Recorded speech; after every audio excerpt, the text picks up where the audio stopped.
79 negates. Our sole contention is modern security. The world is full of threats, big and small. The DoD 22 explains U.S. military faces intelligence and military investment competitors who intend to limit U.S. military advantage. Nathan K-17 writes, although China and Russia regard the U.S. as a principal obstacle to their ambitions, the American-led system has forced them to pursue their ambitions cautiously.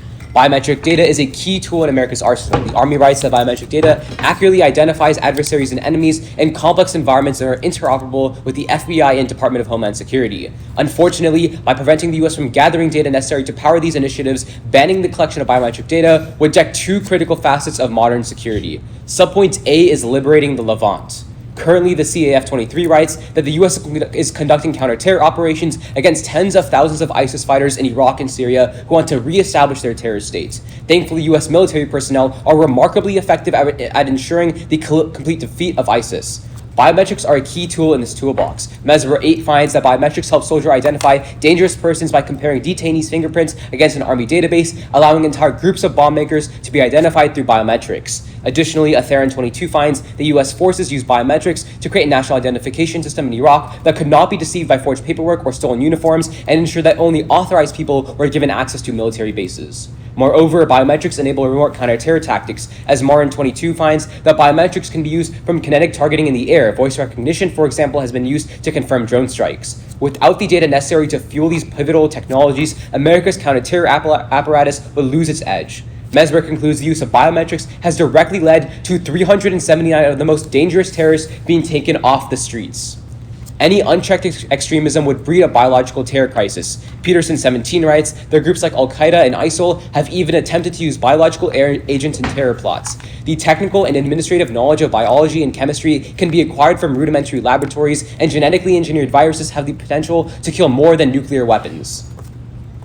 Subpoint B is the Game of Thrones. The time has come to defend our throne. Iancu 21 finds that America has been the undisputed leader in science and technology for the past century, but China is catching up to our capabilities. The growing technological gap is most evident in biometric technologies, as Shard 22 confirms that the Chinese government is pouring billions of dollars into biometric projects such as the Skynet and Sharp Eye surveillance networks. Facial recognition is widely deployed in China, while backlash in the US has slowed development. Allowing China to amass biometric data unopposed allows America's adversaries to take the crucial lead in artificial intelligence technologies. Phelan 20 writes that biometric data can be especially useful for AI technologies because AI takes unique data sets to train computer models. A lack of biometric data to sharpen these sort of American AI technologies signifies a death sentence on the battlefield. As Schmidt furthers that the future war will be AI-driven. Whichever nation harnesses AI first will have a decisive advantage on the battlefield. A vote for the pro is a crippling setback. Shard 23 assures that China has launched a national-level AI development program with the intent to be the global leader by 2030. Thankfully, the U.S. can still curtail the capacity. Schmidt 20 confirms that China is a full-spectrum peer competitor of the U.S. AI allows China to perfect dictatorship around the world, but if significant advances come from deep learning and AI, the advantage lies with the U.S. Winning the biometric battle is a question of global security. Heather 22 writes that a grim future awaits the U.S. if it loses the competition with China on artificial intelligence and biological technology. U.S. security will be threatened as China establishes global surveillance, and America will be reliant on China for core technologies. Shifting power dynamics guarantees nuclear consequences. Allison 15 finds that when a rising power like China is threatening to displace a ruling power like the US, standard crises that otherwise would be contained can initiate a cascade of reactions that all escalate. Devastatingly, Goldstein 21 concludes that a war with China could potentially go nuclear and end life on Earth. Thus, we negate. All right. Is everyone ready? Yep.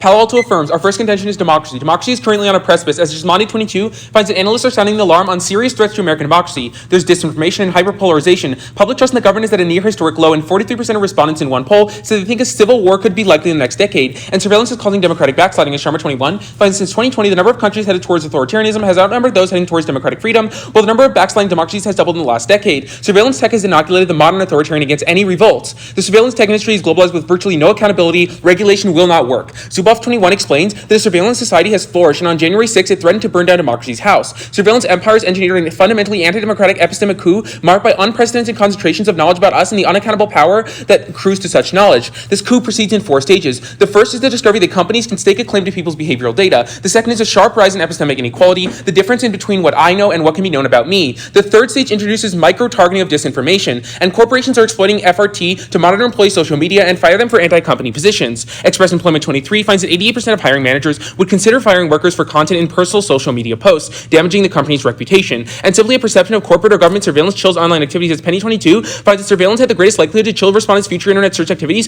with 78% of respondents agreeing with the statement that government monitoring of online activities would make them more careful about what they search for online. FRT poisons democracy. Sample 19 finds that mass surveillance has a chilling effect that distorts public behavior. 38% of 16 to 24-year-olds would stay away from events using live facial recognition, with Black and Asian people roughly twice as likely to do so. People will not go to protests or pray at mosques. That is a mechanism of social control. When people lose faith that they can be in public space in a free way, you've put arsenic in the water of democracy. Protest is crucial to democracy. Per DeHaan 21, preventing democracy from backsliding requires the right to protest, especially for those who struggle to be heard through formal routes. As the leading democratic power, U.S. influences democracy across the globe. As Ruben 21 argues that the United States has a tremendous responsibility as the oldest and most influential democracy in the world. It is easy for authoritarians to point to backsliding in the U.S. and say, see, democracy doesn't work, you need a strong line like me. The United States historically served as a guiding light for dissidents struggling to assert democratic principles. When we falter, the oppressors get the last laugh. Democracy is the only solution to today's crises. As Kasparov 17 finds, the existential threat today is terrorist movements, extremist parties, nuclear blackmail, and an aggressive dictator in Russia. Democracy is the only proven remedy for nearly every crisis that plagues the world today, including war, poverty, famine, and terrorism. Our second intention is deportation. Unauthorized immigration has been on the decline for a decade due to Trump's enforcement actions. Anderson 21 finds that since 2010, the undocumented population from Mexico has fallen by 28%. The number of unauthorized immigrants declined by 35% in California. Trump expelled thousands back to Mexico, and humanitarian organizations urge President Biden to stop doing the same. Biometrics have led to thousands deported, as Gamboa 10 finds that 47,000 people were deported from the U.S. after the DHS sifted through 3 million sets of fingerprints. And Alms 22 concludes that ICE has used facial recognition to search through the driver's license of nearly 1 in 3 adults in the U.S. That's more than 1 million people. And ICE spent overall $96 million on biometric technology. Letters 18 continues that deportations have markedly increased in the U.S. Most who are deported are parents, and 4 in 5 families have a credible fear of persecution should they be forced to return to their countries from which they migrated. Many deportations have resulted in murder, separation associated with economic hardship, housing instability, and food insecurity. And the immigration decline has caused the current job shortage. Ivanova 22 finds that U.S. employers say it's a hard time to keep and find talent. One reason immigration to the U.S. is plummeting. Immigration numbers slow down during tougher immigration policies. Due to biometric deportation, Edwards 23 reveals that the U.S. economy is already starting to unravel and a recession will arrive as soon as this summer. A biometric ban would be the only way to prevent a labor shortage caused recession, as Wing 22 finds that immigrants could be one of the best shots at solving the cost of living crisis. For inflation to return to healthy levels, there needs to be softening of labor market conditions, and immigration offers a chance at avoiding recession. The impacts are being felt in the transportation sector, which is crucial to the economy, as Kerwin 20 finds that undocumented immigrants comprise 23% of transportation industry workers, including buses, rail, water transport, and vehicles for hire, at 571,000 jobs for people, with Proco 9 concluding that expanded transportation networks will provide jobs to fuel our economy through the recessions of the next 50 years, which McKinnis 09 finds that the global recession has pushed up to 90 million people into extreme poverty. Chafetz 17 terminalizes that every day, 50,000 people die simply because they live in poverty, or 18 million deaths every year. And for these reasons, Palo Alto is proud to affirm. All right, and I'll send that speech doc.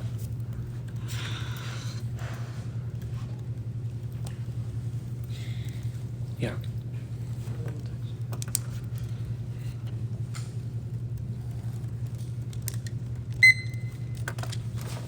Yeah. Okay, let's talk. Okay. Ready for cross? Yeah, sure. Awesome. Can I have the first question? Go ahead, yeah. Okay, I'll start now. So on your first argument, you talk about how monitoring social media can be really bad for protests, right? Correct. So is social media and the monitoring of that by the government, is that actually biometric recognition? Yeah, so there's a couple different links that I just want to clear up because it seems like there's a little bit of confusion. So the first link is that AI technology uses facial recognition and biometrics to sort through posts on social media, right? So that allows any corporation or government to find every instance that someone posted on social media and match it to their physical location in like a protest, for example. So social media uses facial recognition technology to find people's faces and match them to other instances of them, and facial recognition technology detects people in live at protests. So it's just taking pictures of people in protests, right? Like when people post like on Facebook or something that they're at a protest, that's what your argument's about. Yeah, but in the past, that would be somewhat more anonymous because governments couldn't collect that data at a flick of a switch. And Okay, corporations but I mean, couldn't collect still, that. couldn't governments figure out like, hey, it's this person's profile that's like posting an image of him at a protest at Maybe, this location. but they like, couldn't match like, it up with what they do in person through CCTV. That requires Well, FRT. Obviously, like they would have police officers at these protests, and right, couldn't they still do the same thing by? Not necessarily. It's a lot more difficult without FRT. It's pretty much it's pretty cost prohibitive. why But can I have a not? question? Okay, sure. Because it's cost prohibitive. You can't have someone you can't have an FBI agent writing No, down it's not every FBI instance agents. of person. At most Okay. protests, there are a lot of police at Yes, them. but they So- can't. There's less police than the amount of protesters. They can't just like arrest all of them. I mean, Well, I'm not saying they're going to arrest All right. all of them. I'm just saying they could still use the social media data without facial recognition and figure out, hey, there's a lot of protesters Okay. here. Like, they're still going to go. Like we'll talk about that Okay, later, you but have a let's look at the evidence that 38% of people don't want to go to a protest if there's FRT. So why exactly are biometrics key to AI? to AI. Yeah. Well, it's sort of what you just mentioned, right? All this AI is powered by lots of data, right? And when you get a lot of data, a lot of that needs to be through like human biometrics. Okay. So, So for example, why does ChatGPT like require biometrics? well, that's for example? different use, right? Our second Why? subpoint is specifically about countering China to create better like industrial and then also military applications for AI. Things so that soldiers can help analyze the battlefield and also military strategists. And that Okay. all comes from biometric data that helps the US Okay. and its military. Can I have a follow-up? apparatus. Yeah, sure. So if we, at the current state race, do you think China's going to beat the US in the tech race? At the current state, no. The US has a very big advantage when it comes to AI. Would you agree? Would you And agree? Affirming just gives away that advantage, right? When you stop the collection of data, we just completely give away that. We would argue that AI development is going to continue either way. But would you agree that because they have a younger workforce and a more authoritarian tendencies, would you agree that China can Well, China's actually an aging population. They do not so have are a we? younger So are we workforce. even more. Well, so. not But do you actually think more. that But do you think that China could commit its entire workforce to work on AI if it really came Well, down AI to is a it? very skilled profession, right? You need to Okay, have. China has the fastest growing tech industry in the status quo. Well, we're going to contest that, and then secondly, Okay. it still takes a lot of power for you to Okay. redirect all your resources towards AI, because obviously Okay. it's a lot of skilled engineers that need to be working Yeah. on that. Like, it's impossible to just Yeah. tell someone that's That working on makes sense. construction That's to make cross. an AI Yeah. algorithm. Okay, that makes sense. New forms of evidence, why not? All right. Addressing their arguments. Fantastic. Time begins now. Biometric banning doesn't change the system, it just changes the structure. When we don't have biometrics, we use other and more intrusive forms of surveillance, which have always historically magnified all of their impacts for three key reasons. First is on democracy. Number one, if you're being surveilled by an individual or more intrusive human surveillance, you're more likely to be arrested. You're less likely to engage in democratic systems of governance, which probably is a prerequisite on their link level. But second of all, if America is using more autocratic tendencies, more human surveillance mechanisms that are more cracked down, autocratic governance around the world would look at that and force the United and follow United States norms to do even worse autocratic practices than we see in the status quo, which magnifies their impact. Lastly, on the argument about integration, if the United States is using human surveillance, things that are innately more intrusive than even the individuals who do have immigrant status in the United States who are staying here are less incentivized to go to work and do the economic impacts that they talk about because they're being watched and they feel as though their identity is constantly being scrutinized, which is why they won't even go to work in the first place. At that point, we're solving for a worse alternative. You have to sign your ballot there. Let's address their individual arguments. At the top, their argument about democracy just outlines general trends, but I'd say these are incredibly misleading because of things like the COVID-19 pandemic, where every nation virtually was forced to adopt some form of autocratic tendencies instead of looking towards things like the number of democracies increasing because no one knows what the definition of an operative democracy is. It's far better to look to situations in which the United States is actively supporting those situations. For example, January 6th did nothing to the United States, even though we might have seen a domestic collapse of the United States democratic system. It didn't cause any type of international backlash like they talk about. But then second of all, every country knows that the United States is a functional democracy, and no matter how bad we get, we're still operatively better than every single other nation on earth, which is why our evidence outlines that American primacy has been the largest proximate cause of global peace because other countries follow U.S. democratic norms, which is happening right now in the status quo. They talk about their Zuboff evidence, but their evidence is talking about things like surveillance capitalism, which are fundamentally non-unique because A, corporations always have an incentive to collect the data. In either case, it provides them the operative capacity to outcompete other entities. But second of all, the Zuboff evidence doesn't talk about any impacts of what's happened. Is incredibly speculative. It doesn't tell you a single impact. Also, the fact that surveillance kills democracy is just fundamentally false. Every single democratic politician has the incentive to allow people to do protests because protests are politically popular and they get people elected in the first place. But second of all, protest isn't outlawed in the United States. Even if people get surveilled, there's no analysis as to why they stop protesting. That's why all of their evidence is trashy polls that just says people would stop using the internet. How does this have any implication whatsoever? Just because people are less likely to make illicit searches, this has nothing to do with it. They say that autocratic governments are likely to mirror the United States, but this has absolutely no implication. In fact, the competition with China is directly key for setting norms and biometrics in two key arenas. First is the intent level. If the United States implements biometric capabilities using the best possible practices, this shows other countries how to use biometrics to uphold their own democratic systems. But then second of all, if the United States uses the capabilities, and actually, it's important for the United States companies to be the ones that set the norms and the ones who actually establish the capabilities that other countries use. Empirically, our evidence from Shin indicates that during the Arab Spring, for example, the fact that the United States was home to the technology companies that provided the backbone of the internet enabled those companies to refuse Arab governments with censorship requests, which means that creating domestic technology is key to curtailing it in other countries, which means we prerequisite the link. Lastly, on the impact, it just says that U.S. primacy is key, which probably only happens when America outcompetes other nations. Let's go to the argument about integration. All of their evidence at the top says that Biden is being pressured to do so, which probably means that A, he'll yield, but then second of all, the fact that the United States, the fact that Biden has a direct incentive to make sure that he's not deporting people because Latin American communities are his prime constituency. They said that 47,000 people were deported and ICE scanned 3 million people, but their evidence is that these people were already jailed, which means they're probably going to be deported anyways. They say that ICE has 1/3 of all data. That's probably because people cross the border. ICE obviously has to scan your passport at that point. There's no analysis done as to why this matters. Also, they say immigration decline is causing the economics to decrease. This evidence and this rhetoric is incredibly damaging. They're literally saying we need to keep people in the United States to make them work in infrastructure jobs. This is absolutely incredibly pejorative. We shouldn't be endorsing this whatsoever. But also, our argument is that biometrics are key for solving back for the initial preconditions of instability that cause people to come to the United States in the first place, because biometrics can be key for stopping cartel problems, for example. That's important always in two ways. First is a root cause. We solve back for the initial instability that caused people to come here in the first place. But second of all, if we solve back for cartel issues, that now means that people and the governments have a larger incentive to let refugees into the U.S. in the first place. We solve for the fundamental policy incentive to let people enter the United States, whereas their argument is at best a band-aid solution. Lastly, on the impact, all of their evidence is talking about high-speed rail. There is no analysis done as to why we're going to be building this train station, why uniquely we're going to be using immigrant labor to do it. But third, I'd argue that if high-speed rail is a new technology, it probably has a larger incentive to be done by things like high-skilled labor jobs, which immigrants don't really contribute to. Also, the vast majority of evidence on this topic says immigrants, not illegal immigrants, the ones who are getting deported per ISIS and the Department of Homeland Security. And if they wanted to be deported, they probably have enough data to do so themselves. Lastly, on the weighing level, the United States only ever lets refugees into the countries when the U.S. is secured domestically, as empirically proven by the massive amounts of refugees from Cuba, for example, that we turned away during the Cold War. We win the empirics, we win the link, the round is over. Let me just pull up my thing.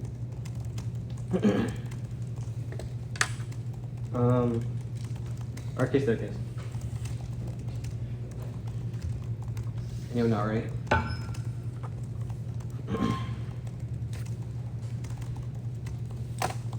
At the top, so I agree to this overview that we're going to use other surveillance and human surveillance. That's absolutely crazy. One, he gives you no evidence this will happen. Two, we would argue it's far too costly to send a human on every single person that you want to suspect in the world. It's far easier to use a biometric algorithm, which is why it's uniquely bad. On this unique specific responses on democracy, one, he tells you that COVID-19 made people more autocratic. Even if that was true in the short term, right now we're past COVID and we're still seeing these biometric things where still people are still being deterred to go to protest. Those effects are long lasting, far past COVID. Then he tells you that January 6th didn't affect the United States. Yes, it did. It affected the United States political standing and it called into question the democracy that the United States has touted for decades. Then Zed tells you that everyone else knows that we're a democracy. Fine, even if they know we're a democracy. One, that probably concedes that we're a good norm setting because everyone looks to us. But two, we would argue that things like January 6th and the fact that 38% of our population doesn't want to protest because of their fear of facial recognition technology probably proves that the democracy direction that we're heading in is not a good one. Then Zed tells you that companies collect data regardless. We would argue that the argument is also about the government that doesn't address that. Also, if the U.S. federal government banned collection, companies wouldn't be able to collect this data. Biometrics are uniquely worse because people don't want to have their face or fingerprints being stored in some database, whereas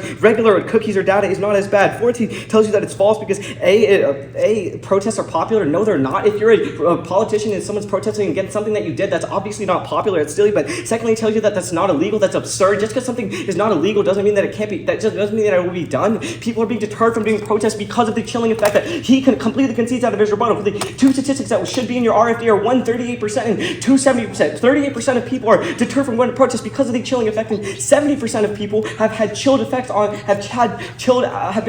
have had to re-alter their online presence because of U.S. government surveillance. All of that is conceded. Then Zed tells you that autocratic governments don't follow us, but he concedes in this response that the United States government sets norms for. He says that we're going to set norms on a global stratosphere. We're going to agree to the fact that the United States government can set norms. We're going to disagree with the fact that the current trajectory is bad. On trafficking, we're going to respond to the turn. He just tells you that biometric stop cartels. One, there's no evidence it happens. Two, the war on drugs has been an absolute failure. And three, there's no analysis that it'll ever happen. But then extend democracy. Remember that democracy right now is going downhill because of surveillance, which is allowing companies to micro-target people to spread disinformation, such as during January 6th in order to create ad revenue. Remember that these are perceptual impacts. 38% of people would not go to a protest, and this argument is going to be a prerequisite to every argument in the round. This is important because our evidence is specifically talking about that protests are key to preventing democratic backsliding. Let's go to terror, right? We would argue that democracy is a prerequisite. Unstable and authoritarian governments are the basis for terror. Thus, if we win the fact that democracy is going to spread worldwide in the AF war, then we are winning a complete link turn on terror because that means there's going to be more stable governments, which breeds less terror. And a couple turns. One, Lawman 22 tells you that the DOD had 4.8 billion biometric records of people in Afghanistan and Iraq, and once the democratically elected government of Afghanistan fell, the data house became the property of the Taliban, who used U.S. biometric devices to track and kill those who conquered U.S. forces. Co-op impact and weighed in two ways. One is on magnitude. The proliferation of biometrics means that terrorist operations can become more severe and targeted, and B is on time frame because biometrics entrenches terrorists because they can use the technology to find opponents, meaning that terrorists can operate for longer. Indeed, if you read the first paragraph of the Affleck and Brookings article, it comes to the same conclusion that while there's some benefits of biometrics and counter-terror, the risk of granting terrorists the tools that they're using against them is far worse. The second turn comes from Wu 10. The proliferation of biometric technology results in fears and constant surveillance, which is terrible because Congress 21 explains that a dangerous subset of the extreme right is preparing for civil war. Its ideological core centers around guns and distrust of authority. Distrust in government lays the roots for terrorism. Co-operative impact weighed in three ways. A is on magnitude. Biometric technology further polarizes existing terrorists and groups by giving them more ammunition and making them more ideologically opposed to the government, which leads to worse attacks on net. B is on scope because intrusive surveillance means more terrorists overall. But then we would argue that on their impact defense, two problems. A, there's zero bright line analysis. You don't know how to vote. You don't know how many terrorists there are. There's so many questions and not enough answers. But then their impact defense hurts them because the fact that anybody can make a bioweapon hurts them because it means that they have to solve for 100% of terrorism. Otherwise, one single terrorist can commit the attack on China. Their entire contention is about AI, not biometrics. There's zero warranting as to why biometrics are key to this AI fight. Two, the argument is incredibly non-unique. The Guardian from just a week ago said that China is winning the tech race right now, and one major implication is that biometric investment in the United States is failing. They need to prove that there's going to be substantially more investment in order to win their argument. Affirm. I will take rep. Oh wait, can I actually call for the last piece of evidence from last week? The Guardian. Yeah, just send that in the email And then chain. also the second turn on terror. You need that? Yeah, I want it. Okay, sure. Yeah, that evidence too. It's okay. No, it's fine. No, all good. Like the Wall Street Journal stuff you just read. I read the Guardian. Oh yeah, the Guardian. Yeah. What did you need, Zed? Second turn? The Guardian of who? Yeah, the on terror. Yeah. Of you, Zed. Aw. Guardian Second turn on terror. Well, the second turn on terror was. So it would be the Wooten evidence, I think. That It was appears in counter Wu in surveillance. Congress. Yeah. Wooten. Wooten GT.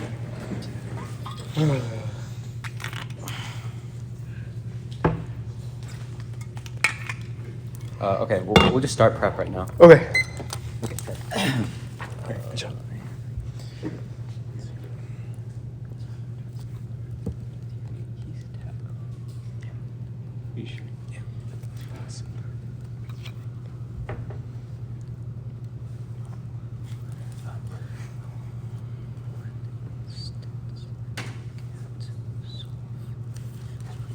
Yeah. Turns on terror. Did you also read that? Yeah, no, of course. It's just an implication of the fact that, like, China is winning the tech race right now. That's why, because they produce the stuff.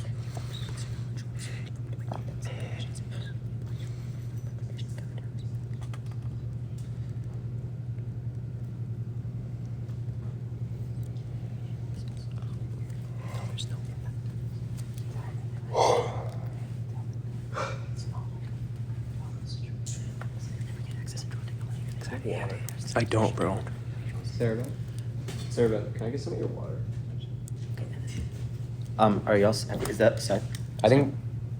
I'm just getting water. No, the card. Did y'all send it? Everything should be set. Okay. All right. Pause prep then.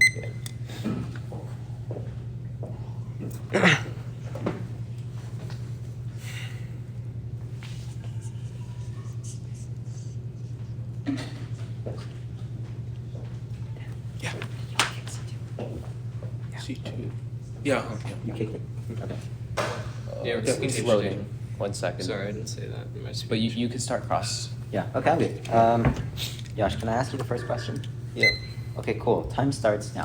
So you tell me that protests are not a way that political candidates garner support by like leading the protests and like working with them, right? I mean, it could be, but the So, like, inverse no, is also the, true. The Like, response that you read said that protest is not a mechanism by which political candidates try to increase their support. your response in rebuttal was that it's politically popular to have No, protests. sorry.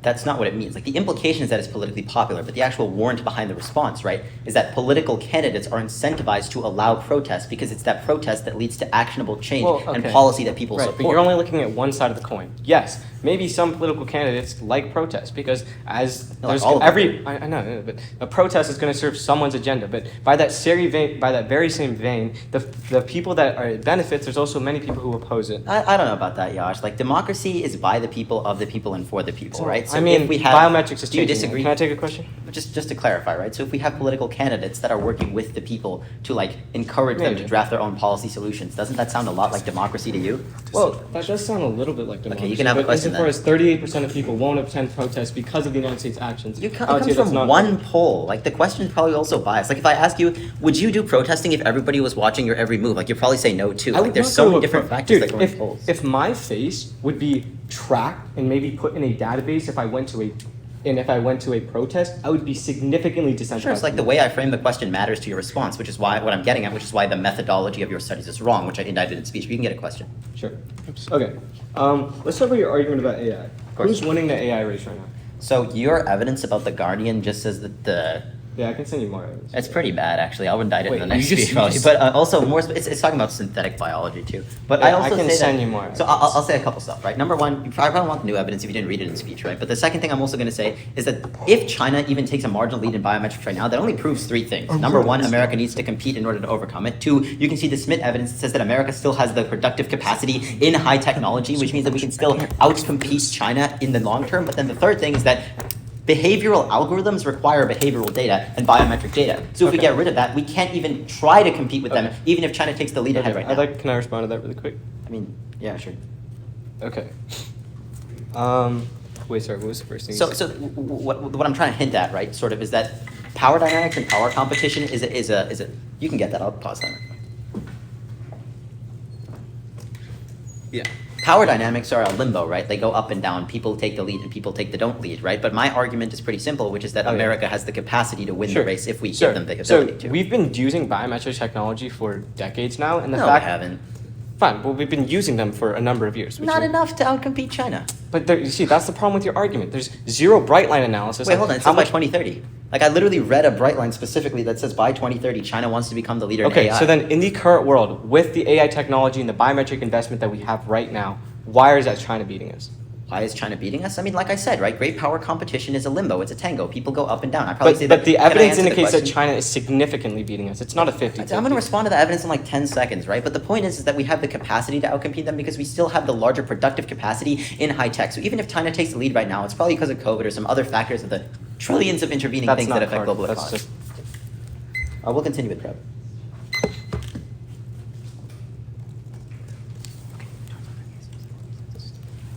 Daniel, come here. Come on, come here. Sorry, I didn't know. I didn't stand up. I just couldn't watch my phone.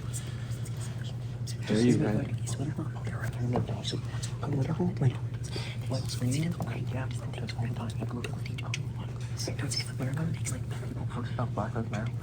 Oh, this is so true. We need less of them.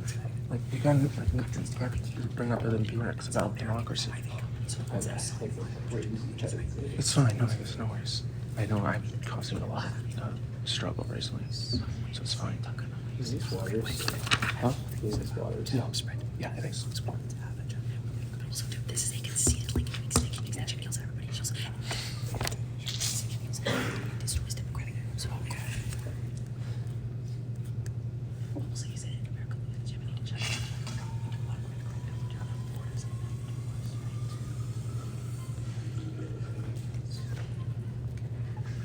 Does that work?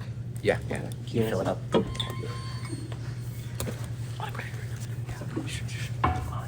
Wait, pause prep. Yash, what was the weighing? No, they. I have it. Yeah. The weighing? The weighing. It was for ISIS. It was fine. It was for ISIS. Okay. Okay. Yeah. Sure.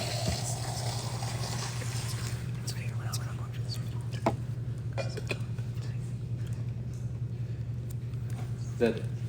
Thank you.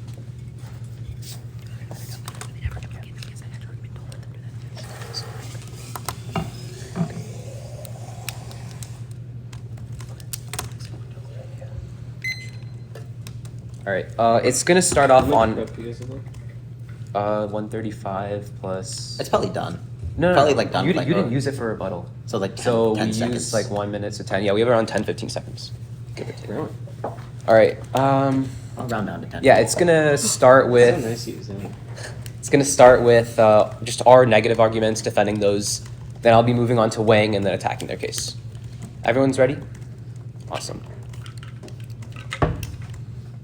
Our subpoint B is where you're voting. Biometrics are right now necessary to maintain technological and military dominance over China by powering the AI models that help our economy and soldiers on the battlefield. Unfortunately, when you ban biometrics and vote for them, you allow China to gain a decisive advantage over America in the battle for global hegemony. When China closes in on America's throne, nuclear escalation would ensue, killing billions of people as these crises escalate. They give you only two responses to this argument, and they're not really good. They first tell you that AI is not necessary for biometrics. That's definitely not true. Specifically, we're talking about military technologies and these industrial capabilities that are necessary when you collect biometric data to train the AI models. You need all this biometric data to help soldiers and military strategists analyze where these people are moving and how you can accurately win a battle. This is important because the future of war will be AI driven, and it's all based on these biometric technologies. Their second and last response here is that China right now is winning the AI race, so we can't do anything. That's definitely not true. Their evidence talks about a few AI sectors that are synthetic biology. We're talking about high technology and creating AI models for military strategists, where the US is clearly ahead because we have all the high tech capabilities. That's all from the Schmidt evidence that has not been responded to. But secondly, we will say the US still has a ton more productive capacity in biometric technology to help the military, because in the long term, we obviously know that in the status quo, the US wants to be able to counter China and keep our hegemonic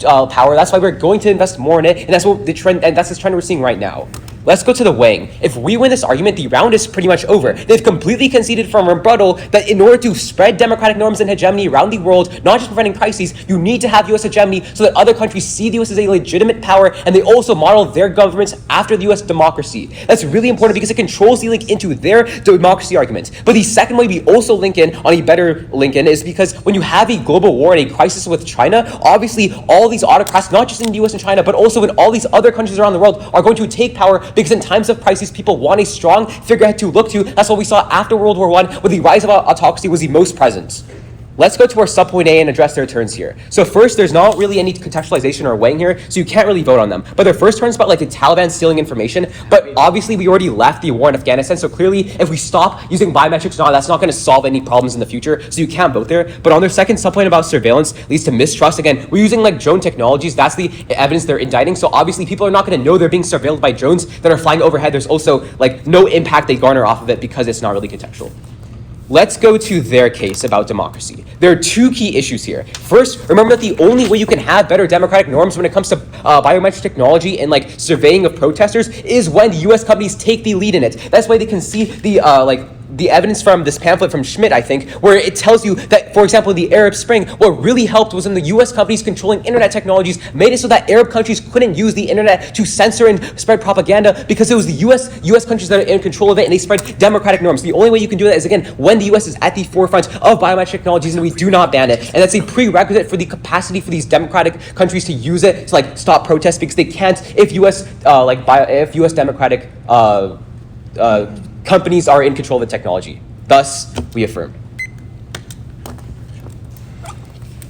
All right. When you say China, you mean my case, right? Sorry, democracy, China, and then democracy, China, and then weighing. Yeah.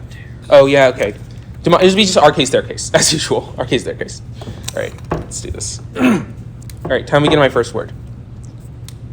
All right, starting on the democracy point, the link is functionally conceded, but I'll respond to their only point anyway. The fact is that they say the U.S. companies are the only, that U.S. companies need to take the lead on biometric technology, but there's no point in the U.S. companies actually taking the lead on biometric technology if we're not even a democratic society in the first place. What we tell you is that the surveillance state is eroding United States democracy through three links. The first is private companies. The private companies are using this surveillance through surveillance capitalism in order to spread disinformation, in order to gather more clicks. The fact that this led to January 6th and weakened the United States democracy, the image of the United States democracy in Europe and worldwide is completely functionally conceded. What we tell you is that this is leading to 38% of people not wanting to go to protests, and we tell you that protests are the functional most important thing in preventing democratic backsliding. All this link is functionally conceded. Remember what this tells you. We tell you that this influences things globally, and this is the key to solving every single crisis in the world. We will talk about that during the weighing portion. Now, onto their argument about China. We give two responses. First of all, the fact that that China's already winning in AI and biometrics. This is about 37 out of the 44 AI tech sectors. This is a massive impact. They say that it's not about military technology, but what they're saying is that we need a holistic win in AI to prevent some sort of nuclear war. In addition, China is already winning on biometric technology because they make all of the computer chips that we actually need to create this AI and biometric technology. If China really, really, really wanted to win the AI race, they would have already cut off all trade exports to the United States. This has not been, this is like completely ignored, the fact that China actually creates this technology that we need to create biometrics. In addition, we're already losing the AI race because of things like this. China's already winning in biometric technology. They have a much larger population that's able to create these technologies. There's no reason to believe that this is going to actually lead to nuclear escalation because China is already winning the biometrics race. Now let's talk about the weighing. So first, cooperative impact for China, because the only thing that fundamentally separates the United States from China and creates this great power competition is the fact that we are democratic and they are authoritarian. This is why countries like China align with other authoritarian countries like Russia, and we align with other democratic countries like Europe. The only reason that the great power competition they talk about fundamentally exists is because of democracy. And so if we lose our democracy, there's no actual reason that we are going to be in a competition with China. There's no actual reason. So we need to prioritize democracy over all previous impacts, because the only reason we can compete with China and beat them in this AI biometrics race is because we have a functioning democracy that allows us to maintain global hegemony, because so many powers look to us as the global leader. It's not about military hegemony. Democratic hegemony comes before military hegemony. The reason the United States is so has so many allies worldwide and is actually able to maintain these military bases across the world is because people admire the United States democracy and want to ally with them. Without United States democracy, we wouldn't be able to maintain military bases all over the world, in China and places like that. And democracy solves war, because if there's more authoritarians in the world, there's more conflict. Democratic governments don't go to war against authoritarians. And so co-opt their entire impact about nuclear war, because if we're able to spread democracy across the world, it will not only improve our military strength, because more countries will be on our side against any sort of tech race about China. It's not only US versus China, it's a global impact. And we're talking about how democracy spills over. When the United States keeps its democracy, it spills over worldwide and creates a more democratic country that's going to allow us to stand up to China and not cause the war they talk about. Their turn doesn't matter. All right. It's not going to win or lose the round. Grand That's crossfire. or, I don't know. You're kind of behind. You want to skip or Yeah. You want to skip? Skip Grand? Why would we skip? Okay. We can just do it. Because we're behind, Sure, let's right? skip. I'm All done. right. But that's okay with the judge. We just skip Grand Crossfire and take like 30 seconds of prep. I don't know. We can do Let's Grand. just do it. Let's just do it. We'll do Grand. Let's It's do fine. it. Y'all mind if we get the first Yeah. question? Go ahead. Dude, of course. Okay, so time starts now. Yeah. So, in the Middle East, do dictators go to war with other dictators? Yes. Okay, So if It's that's America- the point is if- democracies don't go to war against democracies. Yeah, I know. But your entire point was that the U.S. and China conflict is only democracy versus autocracy. No. You missed. Yeah, that's you missed- literally I what you missed said. it. No, that's not what I meant to Okay. say. What I meant to say is that the only reason the U.S. actually is able to have any chance at beating China in the tech race, like you talk about, is because we have a democracy. What? That's not true at all. No. Yes, it's because if the otherwise tech we race- won't have the worldwide allies and the worldwide Okay, support to out worldwide the allies. China. The real Like, crux do of the you mind argument if that we we're trying to respond make. very quickly? The Yeah. real. Okay, fine. Yeah. Look, autocrats like China understand very little except for sheer force and technological development. This has been the narrative that we have presented in every single speech. It is unreasonable to assume that China is going to back down just because America has a nice democracy and the Senate meets a couple times a month. That's just Zed. wrong. The mechanism through which we counter autocracy is actively making America Sure. stronger, which we need Zed. biometrics to do. Zed, the argument in the previous weighing that Daniel, like, I think he messed up his words a little bit, but what the functional meaning is that in our world, when you abolish biometrics and you start to revitalize the protest culture of the United States and you start to spread democracies and spread this healthy culture to the rest of the world, there's going to be healthier democracies, there's going to be less autocracies, which decreases the chance of war, which decreases yes, the chance of the but- conflict that So you hold are on, talking about. Your prerequisite analysis is that more democracies lead to less war. Yes. Yes. Okay, so how many countries are going to become democracies when we affirm? We're, How many countries are we're, gonna we're stop saying that it's, backsliding. Yeah. It's not No, like it's not only it's about not like a binary it's, thing. It's right? the fact that it's it's a let me slow give one extra argument. Remember the card we tell you that democracy or that biometrics virtually insulate all autocratic actors from any type of reform. So what that's seen in examples is like when people rise up in places like China or Russia, there's absolutely no way for them to ever succeed, which means we will never that have more happens democracy. regardless. Daniel, No, it Daniel, doesn't. hold on. It didn't happen Daniel, before. just to No, clarify. before biometrics, people Yeah. were able to actually stage Hold on, successful I gotta go. uprisings. that. Okay, look, the trial of the Chicago 7, one of the greatest triumphs of American democracy, was literally happening at the same time that China was massacring people in Tiananmen Square. There is literally no analysis done in your speech at all to explain why a marginally stronger democracy at home in any way, shape, or form makes autocracy Because in China it's not. But what I'm like- telling it's you not is like that that's China's gonna isolating two become a examples. There are plenty of democracies. I can think of But 7 who says more. You're that? just wrong. No, because your We're argument not wrong. relies on The the fact evidence that that we've China had that becomes has been democracy. uncontested since Case said Okay, that when I no, answered that listen, everything in that Case. autocracies when they see the United States acting in relatively autocratic ways, they think, hey, my actions are now justified because, like you said in your rebuttal, Zed. The world views the United States as a premier democracy. So when the United States starts acting increasingly autocratic, the rest of the world is then given the green light to follow those same Sure, norms, but, which spreads authoritarianism, which leads to more conflict. The bottom line is the impact in your prereq does not make sense because. Okay, well, we'll explain it in speech. Okay, we have 10 seconds. All right, we have a few seconds of press. China is already winning because they make all the tech. And they're already winning. They already said there are 4 more sectors. I know. Okay, I'm sorry. Okay, don't get mad at me. Just wait till after the round. Yeah, I understand why I'm stupid. Just wait till. No, please. Okay, starts on the wang. Is anyone not ready? Yeah, we're good. All right. It's actually going to start with a little bit of poetry on the wang level. Time starts now. Roses are red, violets are blue. Our prereq signs the ballot for you. It's truly quite simple. When you have a massive collapse of American hegemony, that obviously means that China becomes stronger. Not only do they start supporting autocrats in every single other country, but at the same time, they don't respect American norms. Other countries that are not China, for example, don't see America as a legitimate hegemon. If we don't have the technological advantage over China, China sets the norms and said those autocratic norms are probably a hell of a lot worse. The second prerequisite, which was also conceded, is that global war installs autocracies because people want people who promise fast solutions. That's why the empiric that they conceded in summary says that after the First War, fascism became the dominant form of foreign policy in Europe because people wanted fast solutions. So if we solve for global hegemonic transitions, a global war, it decreases the incentive to go to conflict. Their prerequisite analysis just says that if we're democratic, China will be too. That makes absolutely no sense. I named empirical instances in Crossfire, for example, when America was a strong democracy, but China still cracked down. Also, the fact that America is a democracy gives them the incentive for China to crack down even more because they don't want their people looking and becoming ideologically attached to democracy, which is why they crack down even more. Also, the idea that that the only reason that America and China are going to war is democracy is completely false. There's so many other reasons, and the technological parity is the one that we are focusing on. It's that the United States needs to have biometric technologies to develop AI technologies that are key for creating better military technologies, allowing us to stay stronger over China. And when that happens, we can prevent a hegemonic transition period that would kill millions of people. Both responses are new. None of them are persuasive. They say it's 37 of the 44 technologies, but that doesn't matter because biometrics are still one of the most important, and the fact that America has the productive capacity goes conceded, which means we can always outcompete them. They say that China makes the computer chips. What? No. Taiwan makes the semiconductors at the same time. Second of all, America's shifting into the United States. And third of all, China does pass economic policy. They're literally signing onto the BRICS agreement right now to undermine American economic hegemony. It's pretty clear that China doesn't like the United States. These are two sides with incompatible worldviews, which is why if you give one of them the technological advantage, it should probably be the United States. Go to their case. They have conceded the capability turn. It's that United States companies need to be the one that provide biometric capabilities because if it's privatized, then autocrats can't use it to crack down. The empirical precedent weighing is conceded here. For example, during the Arab Spring protests, they just say that there's no point because if there's democratic systems, then it won't crack down. But that's not true. During the Arab Spring, they weren't able to do so because American companies were the ones that controlled the ability to crack down. We control the capability on their link, the two prerequisites, and we're beating them on every single link. The round is over. Can you run it? At the bottom. Okay. Democracy. Okay, case one. It's at the bottom. No, right where. Okay. Please be specific. Yeah. Can you make sure there's. Yeah. Okay.